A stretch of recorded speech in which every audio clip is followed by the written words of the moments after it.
నమస్తే, welcome to our studio.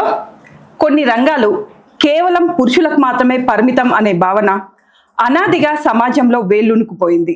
కానీ కాలం మారుతూ వస్తుంది. మారుతున్న సమాజంతో పాటు మనుషులు మారుతున్నారు. అలాంటి రంగంలో అతివలు కూడా ముందు వరుసలో నిలుస్తున్నారు. అటువంటి రంగంలో ముఖ్యమైన రంగం బ్యాంకింగ్ రంగం.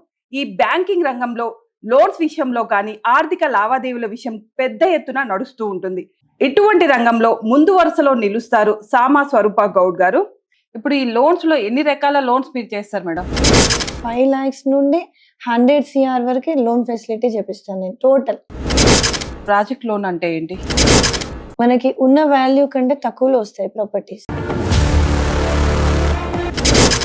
అప్రూవల్ ఎలా ఇప్పిస్తారు మేడం? దేని నుంచి ఇప్పిస్తారు? అలాంటి ప్రాపర్టీ ఇప్పుడు వెళ్ళి మేము సీజ్ చేయాలి ఖచ్చితంగా. బ్యాంకు నుంచి డిఫాల్ట్ అయిన ప్రాపర్టీస్ ఆక్షన్ కి రావడానికి రీజన్ ఏంటి మేడం? తన పేరు మీద లోన్ అవ్వదు. మీ దగ్గర ఆక్షన్ కోసం అని వస్తారు కదా అవతల వ్యక్తి కూడా, వాళ్ళకి ఎటువంటి బెనిఫిట్స్ ఇస్తారు? ఇప్పుడు ఎప్పుడు కస్టమర్ లాసే అండి.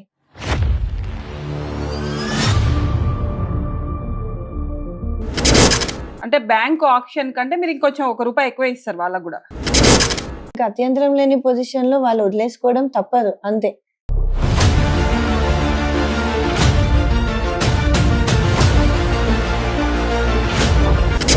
బ్యాంకింగ్ ఫీల్డ్ లో ఒక ఎంప్లాయ్ గా ఎంటర్ అయ్యారా?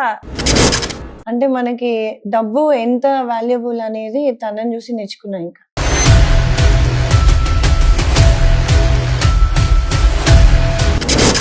మీరు చేసేది లోన్ సెక్షన్, దీంట్లో మీరు వెళ్ళక తప్పదు దాంట్లో నుండి.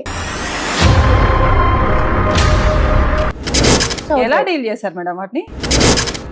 అంటే ఇప్పుడు మాకున్న నాలెడ్జ్ అందరికీ ఉండదు కదా. మీ రూపా అసోసియేట్ ని కలిసి ఎవరైనా కస్టమర్ దాన్ని తీసుకున్నారు అనుకోండి ప్రాపర్టీని, ఆ డబ్బులు ఆ ప్రాపర్టీ ఓనర్ కి కట్టాలా, మీకు కట్టాలా, బ్యాంక్ వాళ్ళకి కట్టాలా? ఓనర్ త్రూ సెటిల్మెంట్ కి వెళ్తే డైరెక్ట్